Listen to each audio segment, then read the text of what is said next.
Vamos a continuar viendo algunas cositas que teníamos pendiente. No pendiente que nos había dicho, es decir, vamos a ver algunas cosas que ya se habían mencionado, simplemente que ahora le vamos a dar una mejor definición. Vamos a ser un poquito más formales en cuanto a los conceptos y sus expresiones. Me dicen si ven bien, si tienen algún inconveniente, si hay algún problema de sonido, y lo vamos a tratar de resolver. También si ya saben que cuando se termina el módulo nos enganchamos todos en la misma dirección. Hasta ahora nosotros vimos un principio de circuitos eléctricos. ¿Qué era un circuito eléctrico para nosotros? O mejor dicho, ¿cómo tratábamos un circuito eléctrico nosotros? A través de una representación. Esa representación constaba de símbolos al cual nosotros le asignábamos un determinado significado. Este es un circuito eléctrico básico que consta de una fuente que tiene una diferencia de potencial entre el punto 1 y el punto 2. Una llave que cierra el circuito y una resistencia, y decíamos que este circuito respondía a la ley de Ohm. Es decir, que la diferencia potencial entre el punto 1 y el punto 2 era igual a I por R. ¿Está? Eso es lo básico. Fenómeno. También habíamos expresado una serie de leyes que regían el cálculo y la solución de diversos circuitos eléctricos. Vamos a poner un circuito eléctrico un poquito más complicado. Tenemos una fuente, una resistencia, y empezamos a formar lo que se conoce como malla o una red, y que conforman un circuito eléctrico un poco más complejo.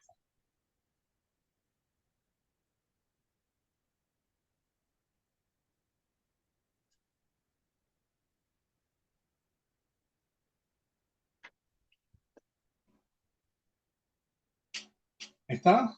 Acá tenemos B1, B2, B3, R1, R2, R3, R4, R5 y R6.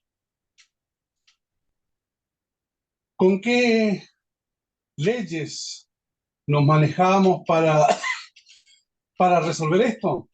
Primero, la ley de Ohm. Es decir, que para un determinado tramo, la diferencia de potencial era igual a la corriente por la resistencia de ese tramo. Y si ese tramo era cerrado, llegábamos a lo que se conoce como la regla de la malla. Es decir, esto es una malla. Un circuito cerrado es una malla. Y en esta malla, la sumatoria de los delta U, o delta B, perdón, es igual a 0. ¿Está? Esa es la primera regla. ¿Se ve lo que estoy escribiendo?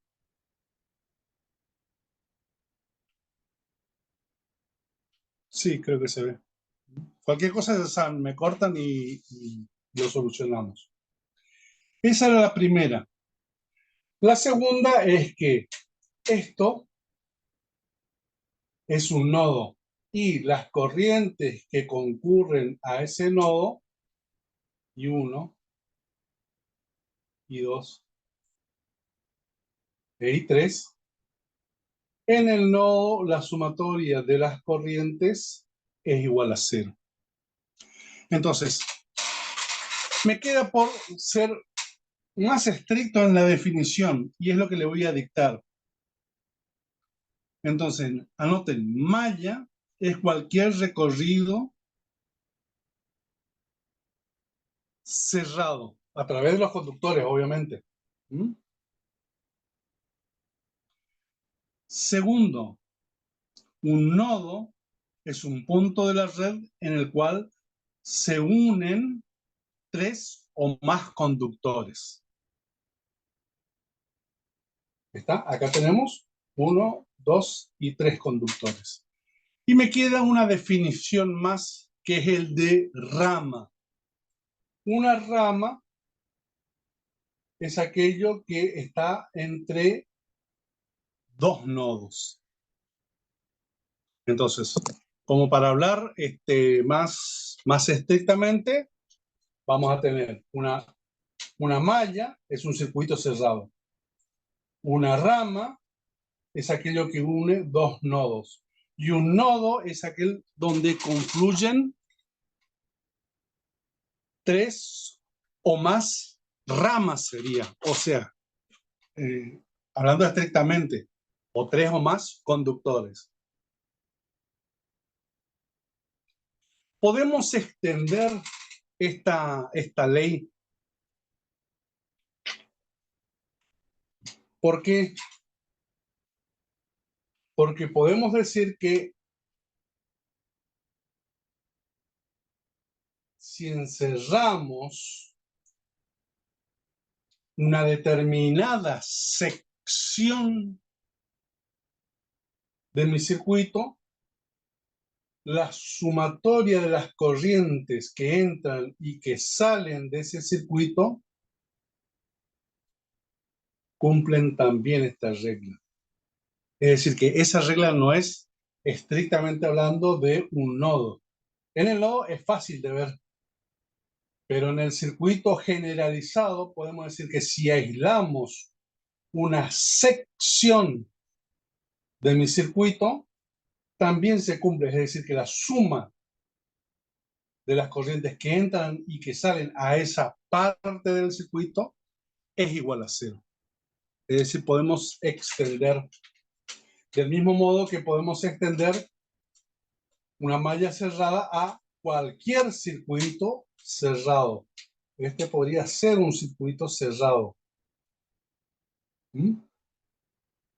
Entonces, esas son formas de generalizar. Bueno, ahí le aplicamos un poquito más de precisión a lo que habíamos visto anteriormente.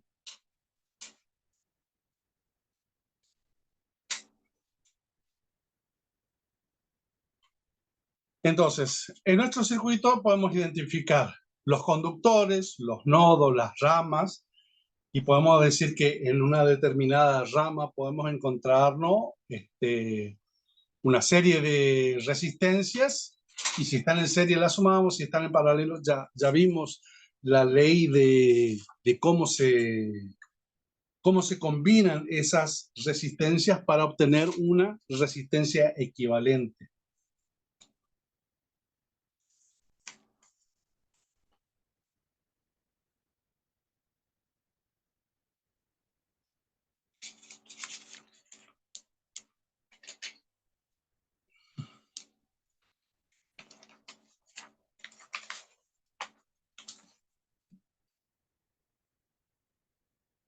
Ese es un tema que, para darle un poco más de formalismo. Otro tema que quedó pendiente en cuanto a formalismo. Nosotros tenemos el núcleo del átomo, y si lo miramos de costado, en un lugar vamos a tener un electrón. Ese electrón va a tener una carga negativa menos E, y con respecto al núcleo va a estar a una determinada distancia. Es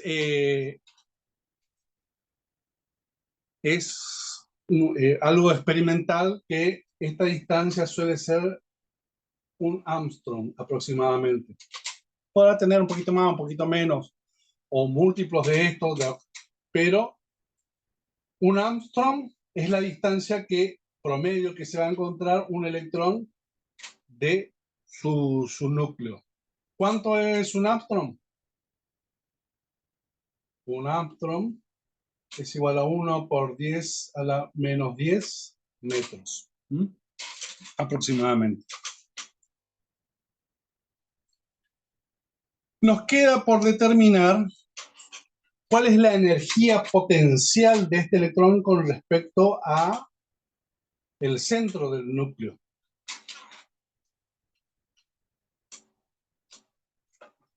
Entonces, vamos a tener que la energía potencial o la diferencia de potencial es aplicar una cuestión de fórmula. La diferencia potencial va a ser 1 sobre 4pi epsilon 0.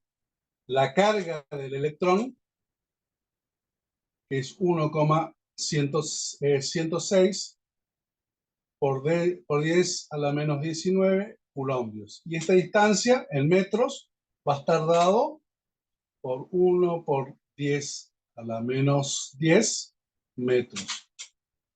Es decir que esto tiene una diferencia de potencial de 14,4 voltios.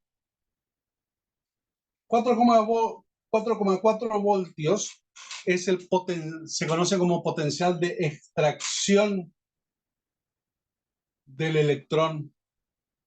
Es decir, que si yo le aplicara una energía, en este caso, energía, recuerden que es igual a, lo podemos asimilar a, este caso va a ser la energía de extracción, pero esa energía va a estar asociado a la energía potencial. La energía potencial U va a ser igual a la carga por la diferencia potencial, que en este caso va a ser la carga del electrón, 1,106 por 10 a la menos 19 coulombios, por esta diferencia potencial. Pero normalmente se dice que la energía de extracción, la energía potencial que tiene y que nosotros le tenemos que entregar como energía cinética para extraer este electrón, es de 1 electrón voltios.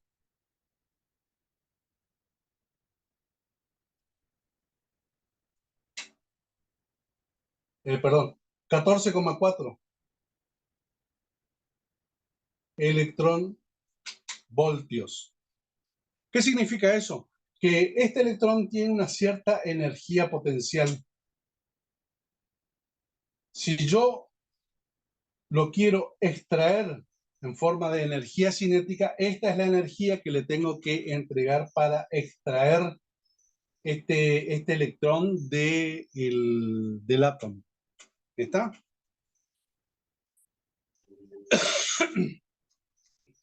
Permítame, voy a tomar un mate y continuamos. Si ustedes se fijan bien, 14,4 voltios no es una diferencia potencial muy alta para extraer un electrón. Y normalmente, por ejemplo, en los acumuladores de Grand Graph, nosotros podemos llegar a diferencias de potenciales tan altas como 5.000 voltios, 10.000 voltios, y sin embargo, no vemos de que todos los átomos se extraigan de todas las cosas.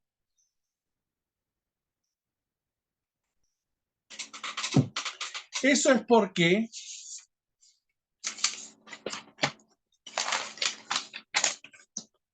nosotros vamos a tener esta situación.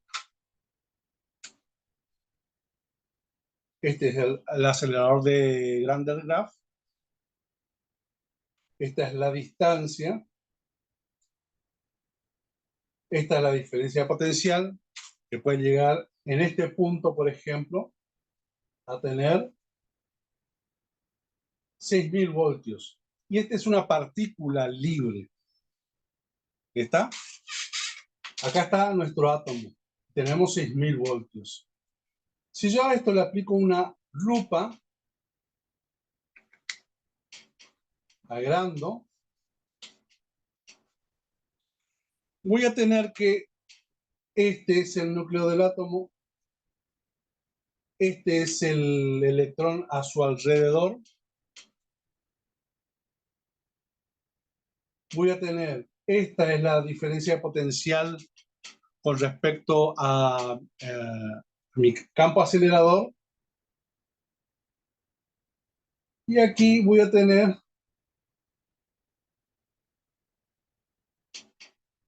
esta es la diferencia de potencial del el potencial de extracción. Es decir que si vuelvo a poner la lupa sobre esto,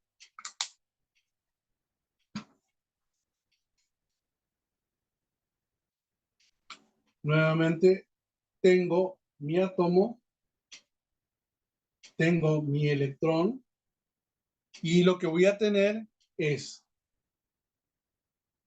esta es la variación del campo, y va a tener de esta forma. Y esto acá va a valer 14,4 electronvoltios. Es decir que a pesar de que esta curva, con respecto a Tierra, tenga 6.000 voltios, estos 14,4 electronvoltios es suficiente como para que este átomo retenga este electrón. Porque lo importante no es la alta diferencia potencial, sino la pendiente que tengo. Acá yo tengo una alta pendiente con respecto a lo exterior. Es decir que normalmente frente a un campo eléctrico externo, los elementos van a continuar manteniendo su configuración electrónica. ¿Está? Entonces, eso hace que todos los materiales se comporten en forma estable frente a un campo exterior. Entonces, lo importante es la pendiente. Es decir, que si nosotros logramos vencer esa pendiente, vamos a lograr extraer este electrón de este átomo. ¿Cómo se hace normalmente? Aumentando el campo eléctrico externo. Se va aumentando, hasta que logramos vencer esta pendiente y hacemos que este electrón lo podemos extraer. Esta energía potencial, debido al esfuerzo exterior, se transforma en energía cinética. Cuando ello ocurre, este es el proceso que yo le había mencionado, de proceso de cascada. Es decir, que un átomo que pierde un electrón, ese electrón tiene una energía cinética asociada que va a golpear en otro, y voy a lograr que ese átomo extraiga uno o dos electrones, porque a la energía cinética de este átomo le sumo el del campo externo. Y así, por cada uno de estos elementos que sale 2, empieza lo que se conoce como reacción en cadena. ¿Está? Esta reacción en cadena es lo mismo que ocurre en las explosiones nucleares. El mecanismo es muy parecido, simplemente que en ese caso lo que ocurre es una desintegración nuclear. Es decir, ahí no son electrones, sino que son neutrones que impactan sobre núcleos muy grandes y hace que esos núcleos grandes se separen en dos. ¿Está? Pero el mecanismo es muy parecido. ¿Qué es lo que tenemos acá? Es una avalancha de electrones y esa avalancha de electrones hace que tengamos un aumento de los electrones moviéndose, es decir, que vamos a tener una gran corriente. Normalmente, si nosotros vemos la onda de un rayo, vamos a ver que en el tiempo se dispara y después decae. ¿Está? Eso es lo que representa esto, el decaimiento un poquito más. ¿Está? Es decir, se provoca la avalancha, hay una gran circulación de corriente y eso se va apagando. Así trabaja podemos decir, la descarga en, en, en sistemas gaseosos.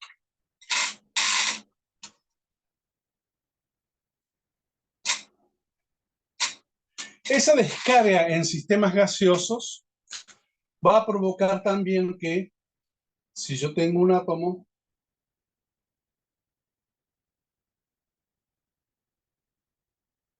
y tengo niveles de energía, cuando impacta sobre este electrón, no lo arranque totalmente, sino lo que hago que con la energía cinética este electrón pase a un nivel superior. Entonces, cuando pasa a un nivel superior, la forma de que ese átomo sea estable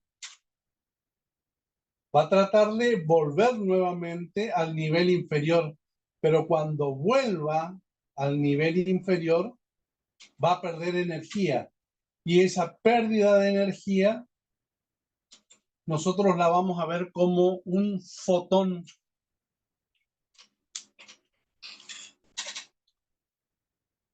Entonces, tenemos dos opciones. Cuando choca, perdemos el electrón totalmente, o cuando choca, pasa a un nivel más alto y después cuando baja, vamos a tener emisión de luz.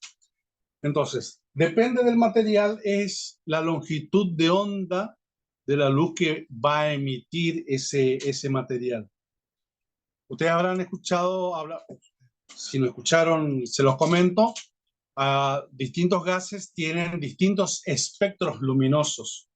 Eso significa que según el espectro luminoso nosotros podemos identificar de qué tipo de material es. Normalmente vamos a tener las lámparas, las lámparas, de acuerdo al material. Por ejemplo, las lámparas de sodio tienen una luz característica que es amarilla. Las lámparas de mercurio, la luz característica es un poco más blanca.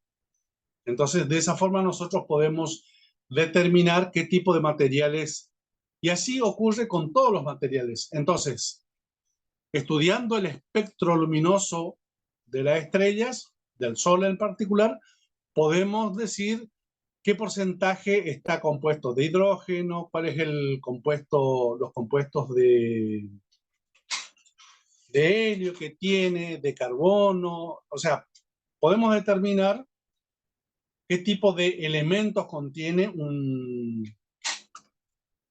un astro estudiando su espectro de radiación.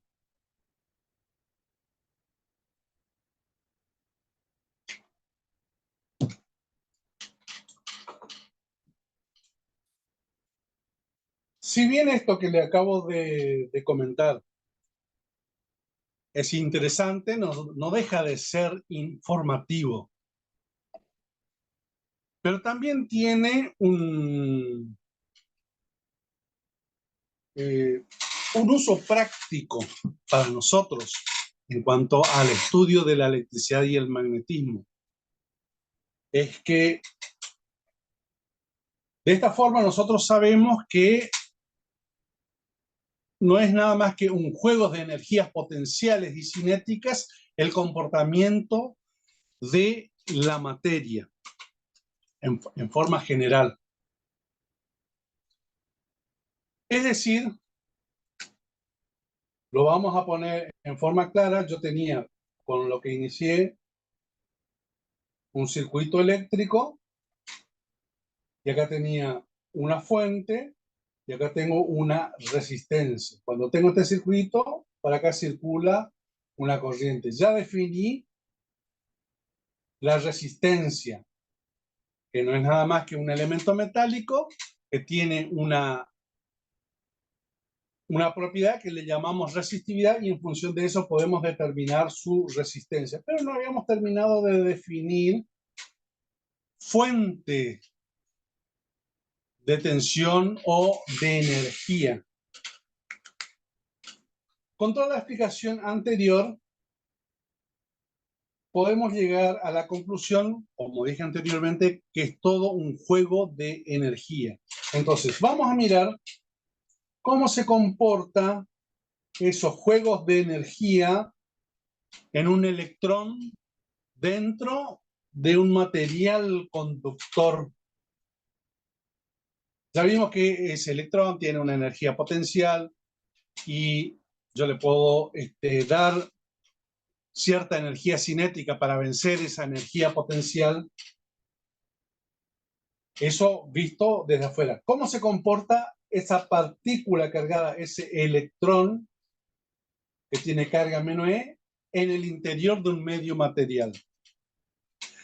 En principio, habíamos llegado a la conclusión de que el metal no es nada más que una red cristalina, que la particularidad que tiene es que los electrones pueden viajar libremente en su interior. Pueden viajar libremente en su interior. Pero ¿qué pasa cuando llega al exterior, o mejor dicho, no al exterior, sino al límite del material conductor? ¿Pueden salir del material conductor? No, porque ahí termina físicamente el material. Pero ya vimos que si le aplicamos una diferencia de potencial desde afuera, un campo eléctrico,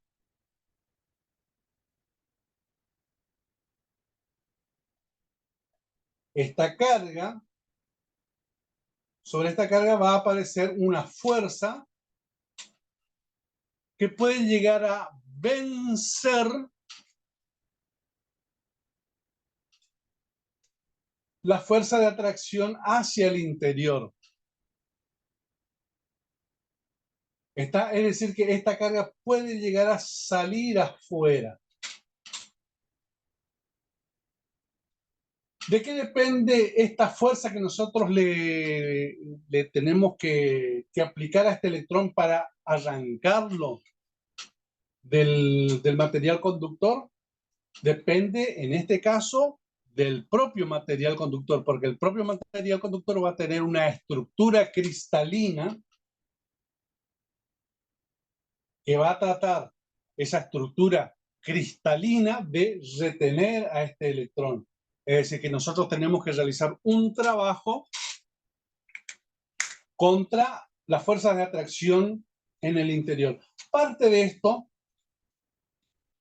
ya lo vimos, simplemente que no lo explicamos muy bien. Y era cuando teníamos un material semiconductor.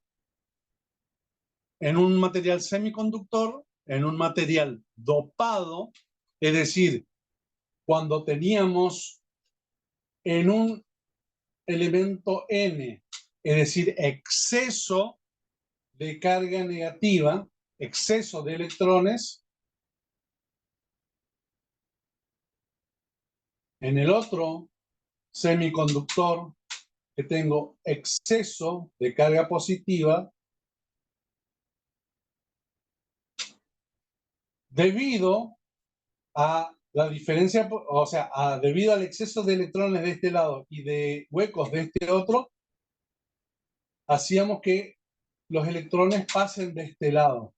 Se vencía una barrera y que en el caso de esas barreras semiconductoras me generaba que esto quedaba cargado positivamente y esto quedaba cargado negativamente. Es decir, que esto iba a trabajar como una pequeña batería.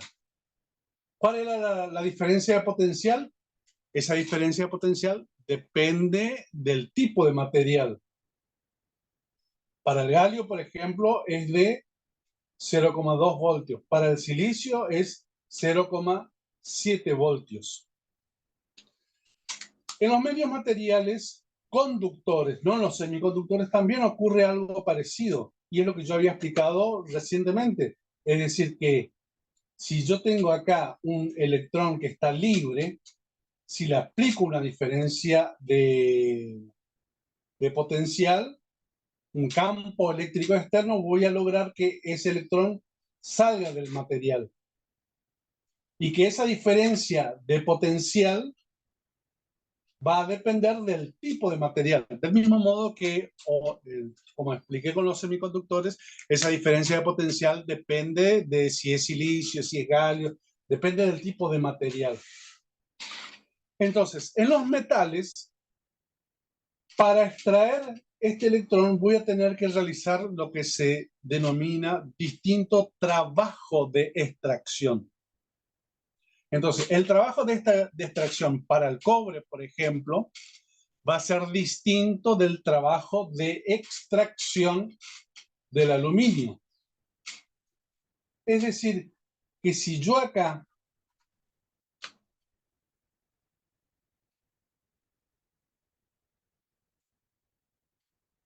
yo tengo cobre y acá tengo aluminio, voy a un paso antes primero. Yo voy a tener así que el trabajo de extracción de esto va a ser de esta forma. ¿Está?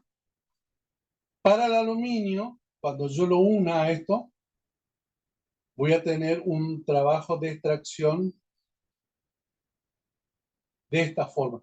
Y hay acá una diferencia de trabajo de extracción.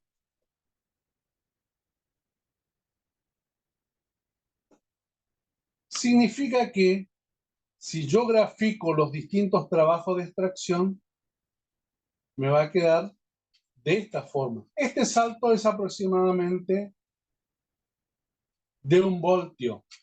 Significa que los electrones que están de este lado van a tratar de saltar del otro lado, debido a la diferencia de potencial.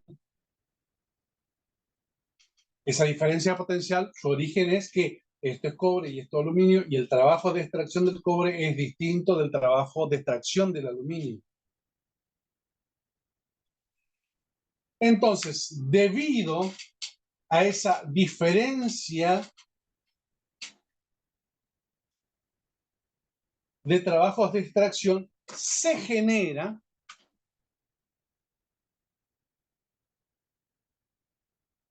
entre el cobre y el aluminio.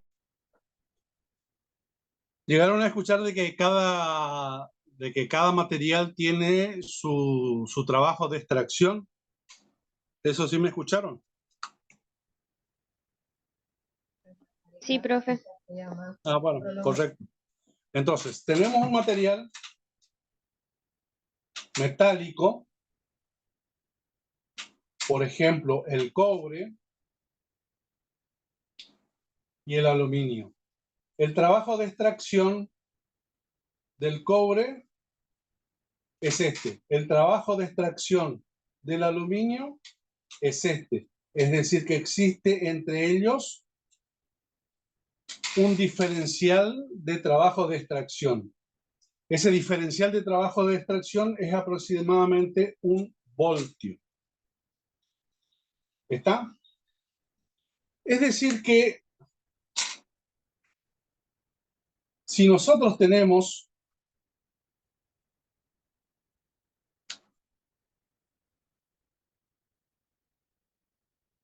cobre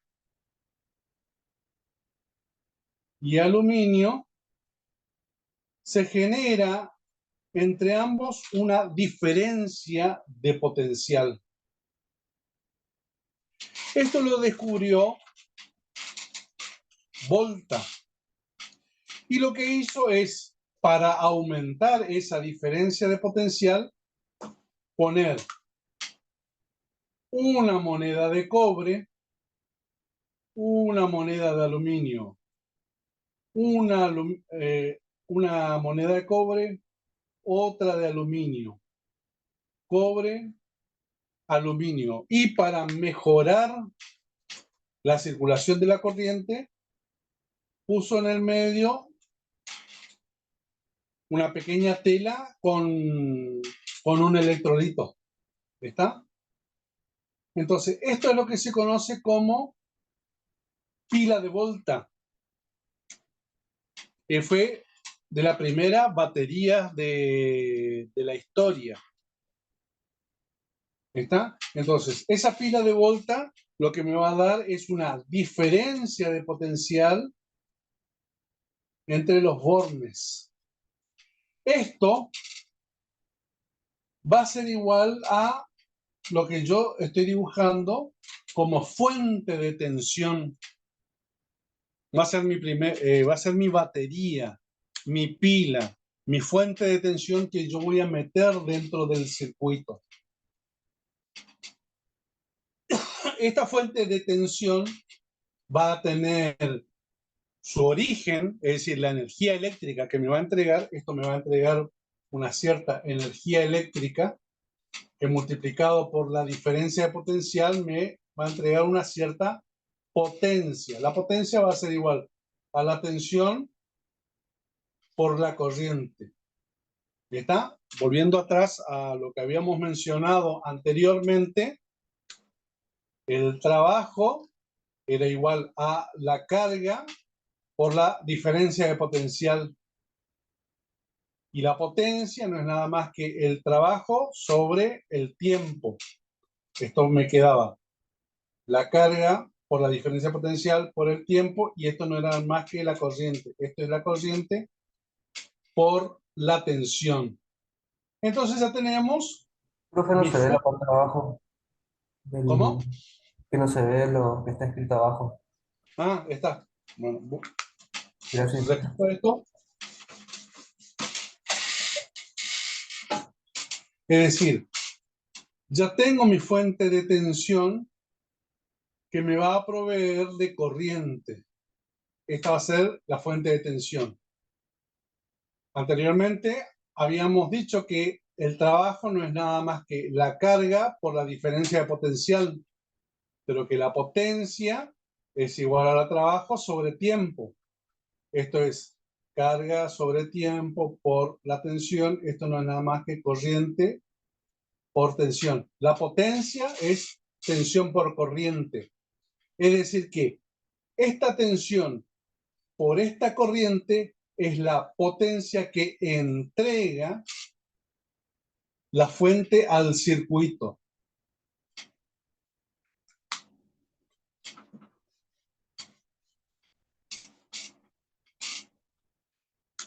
Mi circuito total es la fuente, la llave y la resistencia.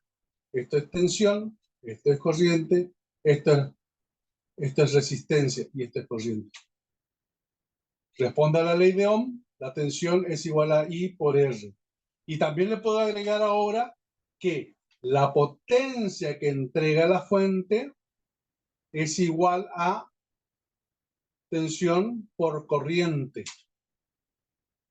Ahora, sobre la resistencia, la tensión es igual a I por R. Es decir, que sobre la resistencia, la potencia va a ser igual a corriente por reemplazo voltímetro como corriente por resistencia, y esto es I cuadrado por R. Entonces, toda la energía que entrega mi fuente es consumida por la resistencia de esta forma. Entonces, acá yo puedo escribir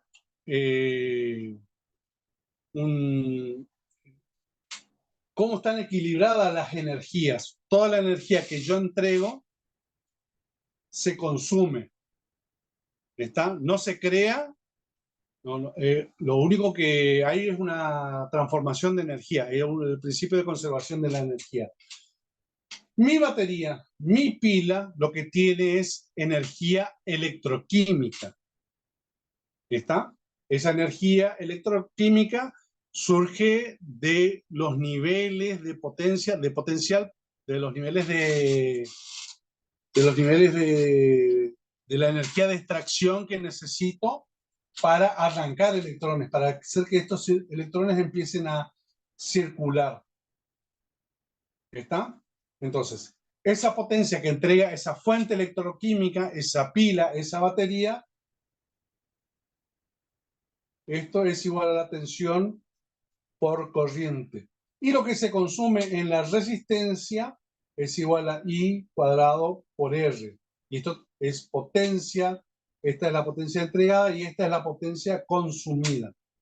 Acá hay energía electroquímica que se me transforma en energía eléctrica, y sobre la resistencia esa energía eléctrica se transforma en energía calórica, es decir, que se disipa al ambiente en forma de calor. Todo está en equilibrio.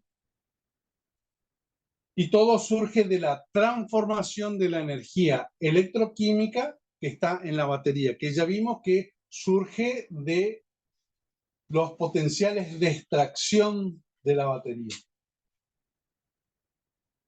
Vamos a ahondar un poquito más en las fuentes electroquímicas.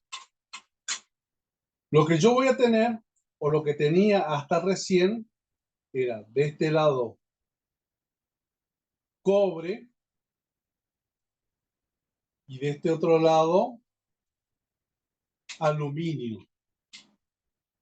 Si lo que yo quiero es que me entregue esa energía, lo que tengo que formar es un circuito cerrado. Es decir, tengo que ir a las leyes que había visto anteriormente. Entonces, para formar un circuito cerrado, yo lo hago de esta forma.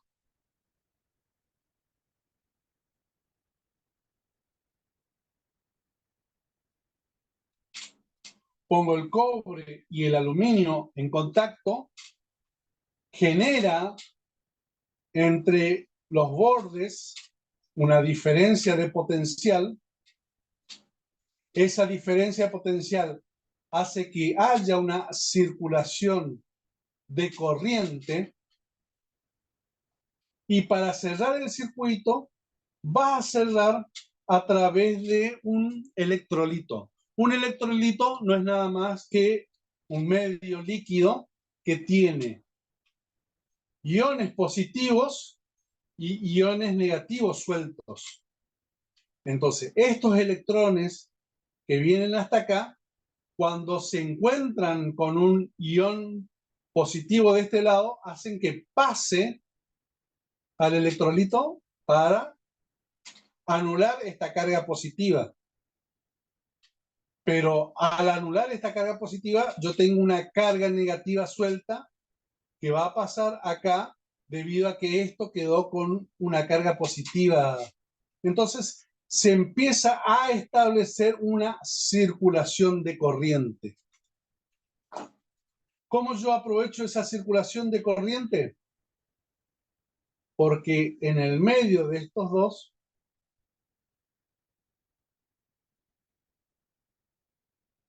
Lo que pongo es una resistencia en forma de foco y esto empieza a emitir luz. ¿Por qué? Porque sobre esta resistencia se calienta, se eleva la temperatura y una parte se va a disipar en forma de calor y otra parte se va a disipar en forma de energía lumínica. Entonces, esto que yo estoy viendo, esto que tengo en la realidad, esto es una batería y se cierra a través de un circuito eléctrico. Esto es lo que yo represento de esta forma, como una fuente, una llave y una resistencia. Y digo, esta es mi diferencia potencial, delta U, esta es mi resistencia y esta es la corriente que circula. En este caso, este circuito eléctrico me está representando solamente la fuente de energía eléctrica desde el punto de vista de su comportamiento eléctrico. En la parte electroquímica no se ve reflejada, pero hay un trabajo de extracción, es decir, que hay energía eléctrica almacenada en este sistema. ¿Cómo está almacenada esa energía en este sistema? En forma de energía potencial. Lo mismo vemos en el combustible, en la nafta. La nafta lo que tiene es una estructura, la molécula tiene una estructura que hace que almacene energía potencial, que cuando se rompe esa molécula, entrega esa energía potencial en forma de calor, es decir, el combustible, la nafta, cuando le damos una chispa, se combina con el oxígeno, se expande, es decir, se transforma en un gas que se expande, que entrega calor y trabajo de compresión. En ese caso, la energía química se transforma directamente en energía mecánica. Acá está ocurriendo algo similar.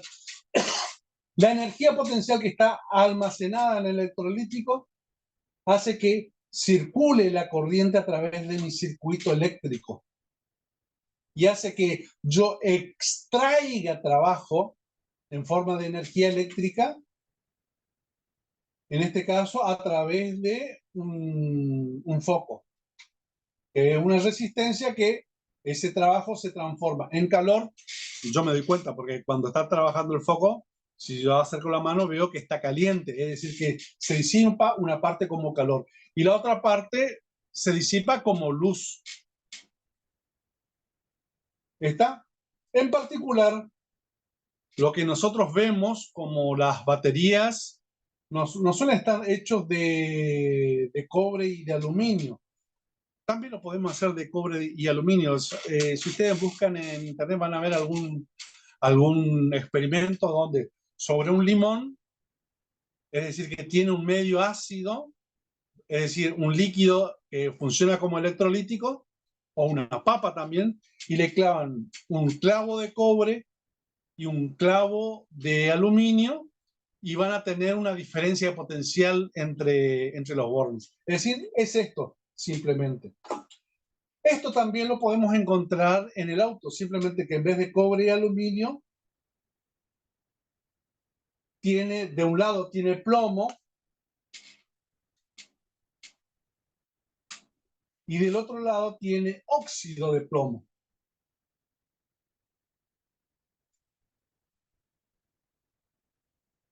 Y el medio electrolítico suele ser,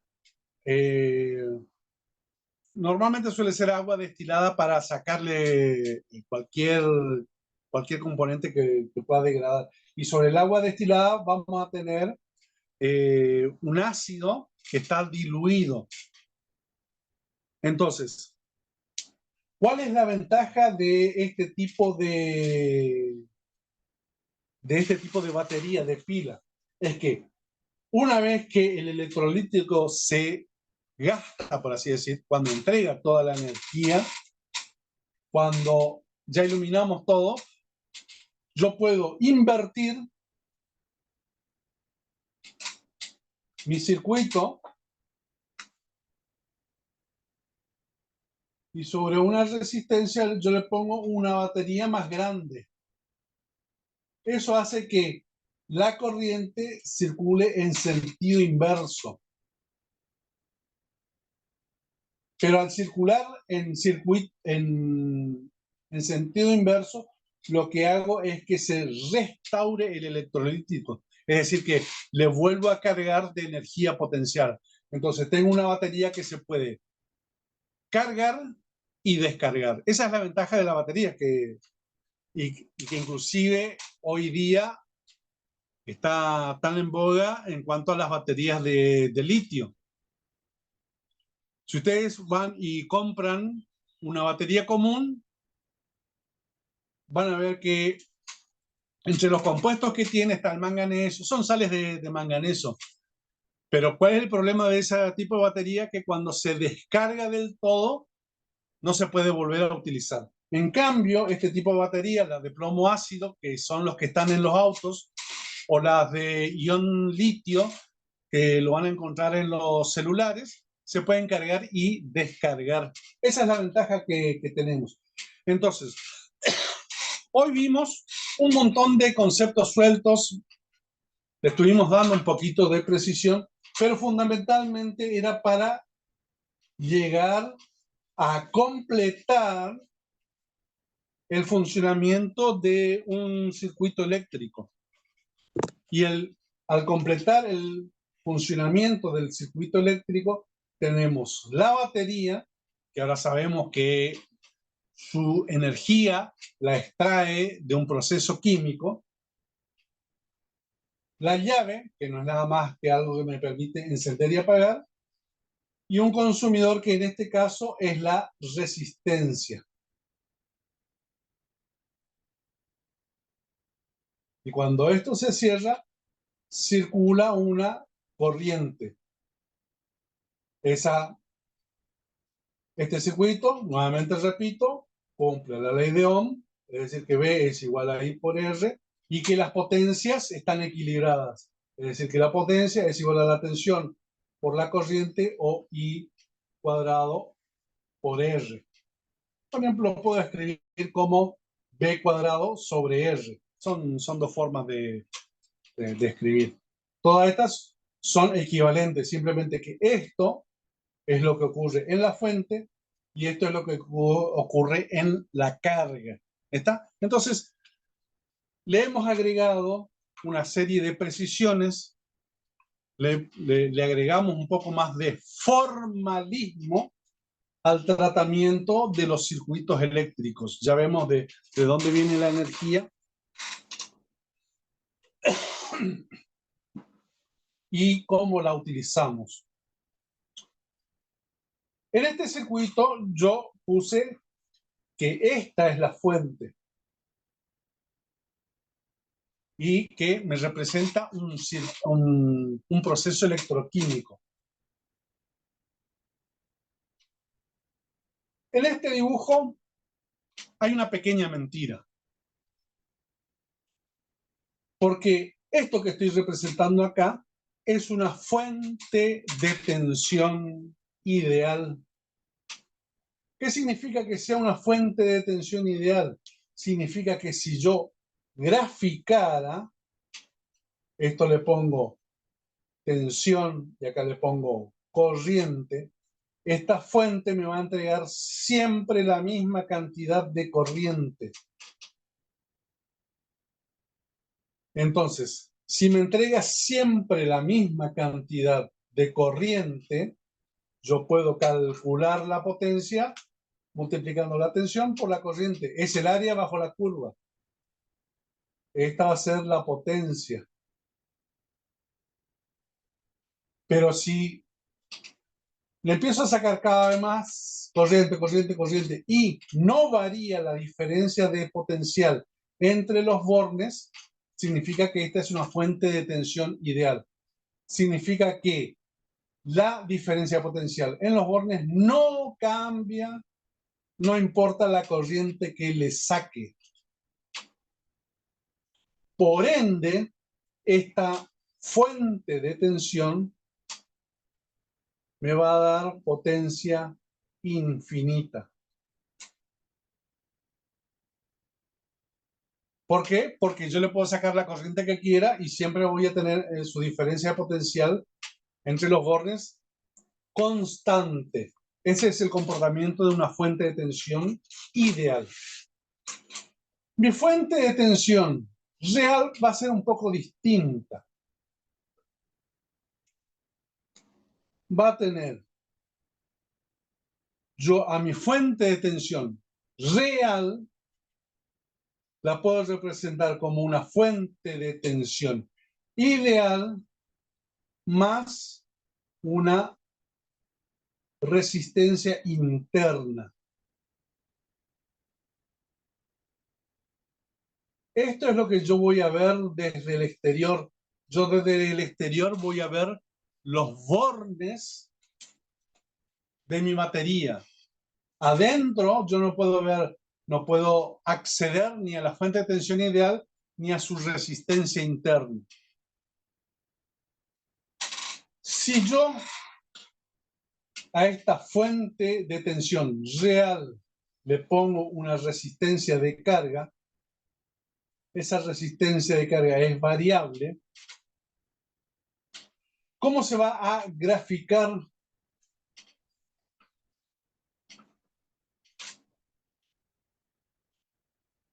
Cuando esto esté en vacío, es decir, cuando no tengamos ninguna, yo voy a medir esto con un voltímetro y voy a, como no circula corriente, al no circular corriente sobre esta resistencia interna, no hay caída de tensión, por ende yo voy a detectar la tensión de mi fuente de tensión ideal. Es decir, que en este punto, cuando I sea igual a 0, yo voy a detectar en los bornes B sub 0.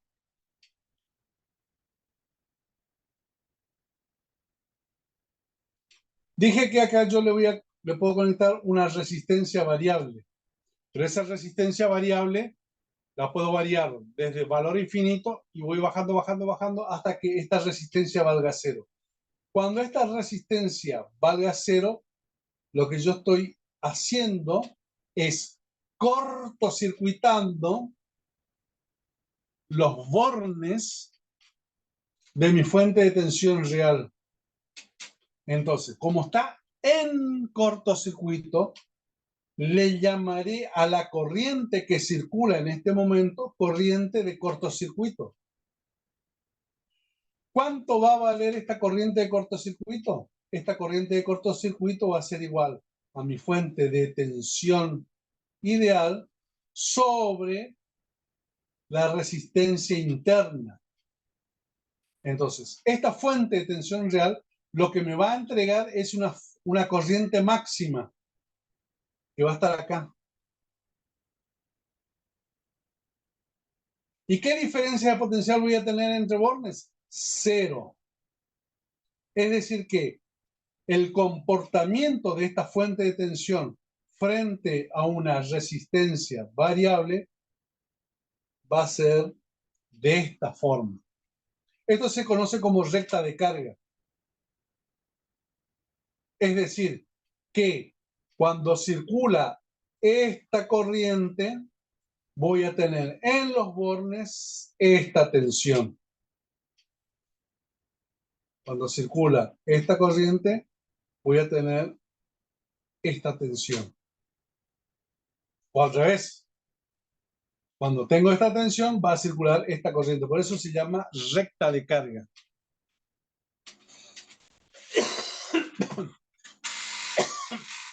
Recién yo acabo de dibujar una batería de auto, la de plomo ácido.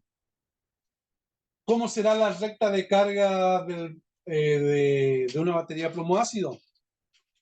En teoría debería ser así. ¿Por qué digo en teoría? Porque lo que estoy considerando en esta recta de carga es que la resistencia interna es constante. En cambio, en una batería va a tener una recta de carga de este tipo y va a llegar a una cierta corriente donde esto se desploma.